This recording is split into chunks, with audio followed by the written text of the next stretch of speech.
Bismillahirrahmanirrahim. Assalamu alaikum 9th class. How are you? I hope you all are fine. Today we're going to start our another important lecture which is related to the differ between the Rutherford and Bohr atomic theories. अब previous lecture के अंदर हमने नील Bohr का model पढ़ा with complete postulate और उसके बाद Rutherford का हमने मॉडल को डिस्कस किया था विद कंप्लीट रिजल्ट्स. ठीक है, अब इन दोनों थ्योरीज के दरमियान डिफरेंस क्या था कि what is atom according to the Rutherford and what is atom according to the Niels Bohr. ऐसे कौन से इंपॉर्टेंट पॉइंट्स है जो इन दोनों थ्योरीज के दरमियान डिफर करते हैं. और ये बाज़ औक़ात पास पेपर्स के अंदर अगर आप देखें तो ये लॉन्ग क्वेश्चन के तौर पे भी ये वाला क्वेश्चन जो है वो आ जाता है. तो आपने इसको अच्छे से समझने की कोशिश करना है. जब हमने डिफेक्ट्स ऑफ रदरफोर्ड मॉडल पढ़ा था तो हमने ये बात पढ़ी थी कि जो रदरफोर्ड का मॉडल है वो बेस करता है क्लासिकल थ्योरी पे. So it was based on the classical theory. Rutherford ने जो अपना एक्सपेरिमेंट परफॉर्म किया था या जो थ्योरी पेश की थी वो क्लासिकल थ्योरी के ऊपर जो है वो क्या करती है, बेस करती है. जबकि नील बोहर जो है वो नील बोहर की जो थ्योरी है वो बेस करती है क्वांटम थ्योरी पे जो कि मैक्स प्लैंक ने जो है वो प्रेजेंट की थी.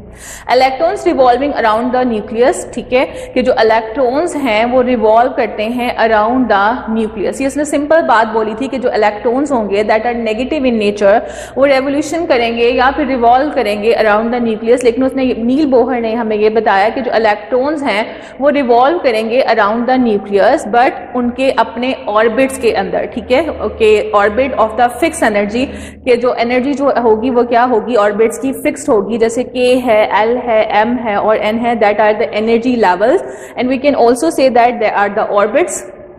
ठीक है, जैसे मैंने यहाँ पर बनाए हुए एनर्जी लेवल, ये फर्स्ट ऑर्बिटल है, ये सेकंड ऑर्बिटल है, ये थर्ड है एंड फोर्थ है. फर्स्ट ऑर्बिटल का नेम आपके पास K है, फिर L, फिर M और उसके बाद हमारे पास क्या है, N है. उसके बाद अगला है no idea was introduce no idea about the orbits. उसने रदरफोर्ड ने सिंपल सा गोल्ड फॉइल जो है वो गोल्ड फॉइल लिया था और उसके अंदर इलेक्ट्रॉन्स और एक पॉजिटिव चार्ज, आपको सेंटर ऑफ पॉजिटिव चार्ज नजर आया था. कोई ऑर्बिटल का कॉन्सेप्ट नहीं था and that is angular momentum was introduce और एंगुलर मोमेंटम को इंट्रोड्यूस करवाया था. और एंगुलर मोमेंटम के बारे में मैंने आपको प्रीवियस लेक्चर में भी बताया था. उसके बाद अगर हम नील बोहर की बात करते हैं तो नील बोहर का जो मॉडल है, नील बोहर की जो theory is based on the idea of the orbitals कि अब ये जितने भी आपको नजर आ रहे हैं दिस इज ऑर्बिटल. और ये सारे के ऑर्बिटल्स का जो कॉन्सेप्ट है, एनर्जी लेवल्स का जो कॉन्सेप्ट है वो हमें नील बोहर ने दिया था. और उसने हमें बताया अकोमोडेशन ऑफ इलेक्ट्रॉन्स के पहले शेल्स के अंदर कितने इलेक्ट्रॉन्स होंगे, दूसरे में कितने होने चाहिए, तीसरे में कितने होने चाहिए. एनर्जी लेवल्स की बेस पर उसने जो है वो इलेक्ट्रॉन्स की अकोमोडेशन हमें बताई थी. एंड दे हैव क्वांटराइज्ड और उनकी फिक्स्ड एनर्जी है एंगुलर मोमेंटम के अंदर. ठीक है, उसके बाद है and the atom should produce the continuous spectrum. ये बात हमने रदरफोर्ड के डिफेक्ट्स में भी पढ़ी थी कि कॉन्टिन्यूस स्पेक्ट्रम जो है वो क्या हो रहा था, मतलब जो है वो हो रहा था, हालांकि लाइन स्पेक्ट्रम जो है वो ऑब्जर्व होना चाहिए था. उसके बाद यहाँ पे हमारे पास है कि जो हमारे पास नील बोहर का जो मॉडल है वो प्रोड्यूस करता है लाइन स्पेक्ट्रम को. कॉन्टिन्यूस स्पेक्ट्रम और लाइन स्पेक्ट्रम में प्रीवियस लेक्चर में डिटेल के साथ आपको बता चुकी हूँ. That are the 4 points which are differ between the Rutherford and Bohr atomic theory. और ये सारी वही बातें हैं जो हम प्रीवियस लेक्चर में डिस्कस कर चुके हैं. अब आप लोगों के लिए जो नई चीज है that are the some electronic configuration.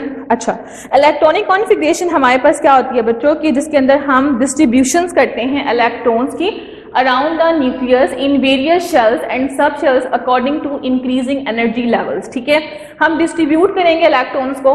ठीक है, इन वेरियस शेल्स के अंदर या सब शेल्स के अंदर. अब हम यहाँ पे मैंने मेन हेडिंग इलेक्ट्रॉनिक कॉन्फ़िगरेशन की दी है, लेकिन इसमें हम पढ़ेंगे सैम्पल्स क्या होते हैं. मतलब कि अगर हम शेल्स की बात करें तो शेल्स को किससे रिप्रेजेंट करते हैं, रिप्रेजेंट किस तरह से करेंगे, एनर्जी लेवल्स क्या होते हैं. सबसे पहले मैंने यहाँ पे हेडिंग बनाई है एनर्जी लेवल. अब इस ऑर्बिटल्स को, इन सर्कल्स, जितने भी सर्कल्स बने हुए हैं इनको हम एनर्जी लेवल्स भी कह सकते हैं, इनको हम ऑर्बिटल्स भी कह सकते हैं और इनको हम शेल्स भी कह सकते हैं. Energy level is represented by the N. If you remember that the Niels Bohr model N is equal to the 1 and then is equal to the 2, N is equal to the 3 and N is equal to the 4. ठीक है, ये हमारे पास energy levels हैं और energy levels represent करते हैं N के साथ. और N की वैल्यू क्या होगी, 1 2 3 4 एंड सो ऑन. क्योंकि यहाँ पे मैंने 4 शेल्स लिए हैं तो उसके अकॉर्डिंग मैंने 1 2 3 एंड 4 लिखा है. और अगर यहाँ पे 4 लिख दूँ एंड सो ऑन, इससे आगे भी हो सकते हैं क्योंकि पीरियोडिक टेबल के अंदर 118 एलिमेंट्स है जिसके अंदर जिनको हम अकोमोडेट करते हैं into the shell and the various shells. अच्छा, अब शेल्स की शेप कैसे होती है? The shells are represented by the circle around the nucleus. अब ये न्यूक्लियस है, ठीक है, और इसके दरमियान ये जितने भी आपको सर्कल्स नजर आ रहे हैं ये क्या होंगे? शेल्स होंगे। While the shells are designed by the English alphabets, अब शेल्स के नेम्स क्या हैं? शेल क्या है? बेसिकली शेल जो है या एनर्जी लेवल जो है वो एनर्जी लेवल है that represent by the N value, और एन वैल्यू आपके पास क्या हो सकती है? 1 2 3 एंड सो ऑन। नाउ अब हमारे पास कौन कौन से शेल्स हो सकते हैं? The name of the shells क्या होंगे? K shell, L shell, M shell और एन शेल, ठीक है। के शेल जो है वो न्यूक्लियस के करीब होता है, फिर ये के बाद फिर उसके बाद एम और उसके बाद एन, मतलब कि एन जो है वो आउटर मोस्ट में होगा, मतलब वो न्यूक्लियस से क्या होगा? दूर होगा। अब जो मेन डेफिनेशन है that is very important for your exam point, the differ between the shells and सब शेल्स, कि आपने डिफरेंस करना है सब शेल्स का और शेल्स का। सबसे पहले हम शेल्स को देखते हैं। The shells are the main energy levels. Shells जो हैं वो मेन एनर्जी लेवल्स हैं जिसके अंदर इलेक्ट्रॉन्स रिवॉल्विंग करते हैं, ये रेवोल्यूशन ऑफ इलेक्ट्रॉन होती है around the nucleus, and this is a nucleus, और इसके दरमियान ये आपको शेल्स नजर आ रहे हैं, और शेल्स के अंदर क्या होंगे? इलेक्ट्रॉन्स होंगे, और इलेक्ट्रॉन्स को हम अकोमोडेट करेंगे डिफरेंट एनर्जी लेवल्स में, ठीक है। जैसे कि हम ये कह सकते हैं कि हमारे पास जो के शेल होता है इसके अंदर 2 इलेक्ट्रॉन्स अकोमोडेट करते हैं, ठीक है। जो एल शेल होता है इसके अंदर 8 इलेक्ट्रॉन्स अकोमोडेट करते हैं, ठीक है। और जो एम शेल होता है इसके अंदर जो है वो हमारे पास 18 इलेक्ट्रॉन्स अकोमोडेट करते हैं, और एन शेल के अंदर जो है वो हमारे पास 32 इलेक्ट्रॉन अकोमोडेट करवा सकते हैं, ठीक है। और इतने इलेक्ट्रॉन्स हमारे पास हो सकते हैं। अब इसके अंदर एक फॉर्मूला जो है वो हमारे पास पुट होता है, दैट इज अ 2n², ठीक है। अब n आपके पास क्या है? That are the energy levels and which is represented by the n 1 2 3 and so on, ठीक है। So the definition of the shells are the main energy levels that electrons are revolving around the nucleus. Name of shells क्या होंगे? K, L, M और N, so on. Name of the energy levels क्या हैं? Energy levels are represented by the N value which is 1, 2, 3 and so on. Now we can discuss about that the subshells. अब shells को जब हम सब divide करेंगे तो उसको हम सब शेल्स कहेंगे। जैसे K के अंदर कितने सब शेल्स होंगे? M, L के अंदर कितने होंगे? M के अंदर कितने होंगे? A shell consists of a smaller shell. अगर शेल जो है वो कंसिस्ट करे स्मॉलर शेल्स को, वो क्या कहलाएगा? सब शेल कहलाएगा, या फिर क्या कहलाएगा? ऑर्बिटल कहलाएगा। Name of subshells are S, P, D and F। Okay, first energy level जो कि हमारे पास K है has only the 1s subshells, मतलब वी कैन से दैट कि K के पास कितने सब शेल्स होंगे? ओनली द 1, और उसका नाम क्या होगा? S।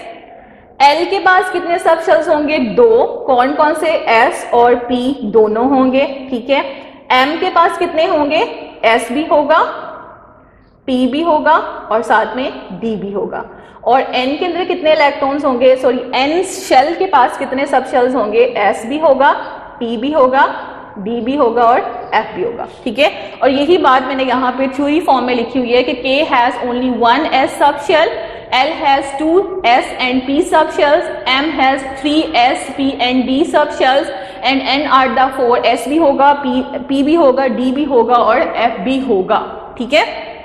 अब शेल्स हमारे पास हैं K, L, M, N, subshells क्या है? S, P, D, F, ठीक है। और उसके बाद एनर्जी लेवल जो हैं वो रिप्रेजेंट किए जाते हैं n वैल्यू के साथ, और n वैल्यू क्या होगी? 1, 2, 3, 4 एंड सो ऑन, ठीक है। ये सारे के सारे हमारे पास क्या कहलाते हैं? एनर्जी लेवल्स कहलाते हैं, या we can say that the shells and सब शेल्स। अब इन्हीं शेल्स के अंदर हम इलेक्ट्रॉन्स को अकोमोडेट करते हैं। अब डिफरेंट वे में अकोमोडेशन आती है कि इलेक्ट्रॉन्स को अकोमोडेट करें शेल्स के अंदर, या इलेक्ट्रॉन्स को अकोमोडेट करना है ऑन द बेस ऑफ सब शेल्स।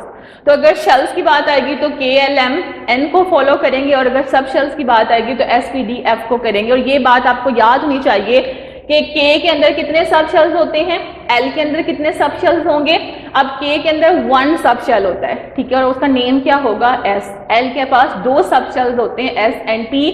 M के पास एम शेल के पास 3 जो है वो सब शेल्स होते हैं, एस भी होगा, पी भी होगा और डी भी होगा, और एन के पास 4 सब शेल्स होंगे, S, P, D and F. इंशाल्लाह नेक्स्ट लेक्चर में हम इसको और डिटेल से डिस्कस करेंगे। तब तक अपना बहुत सारा ख्याल रखिएगा। अल्लाह हाफिज।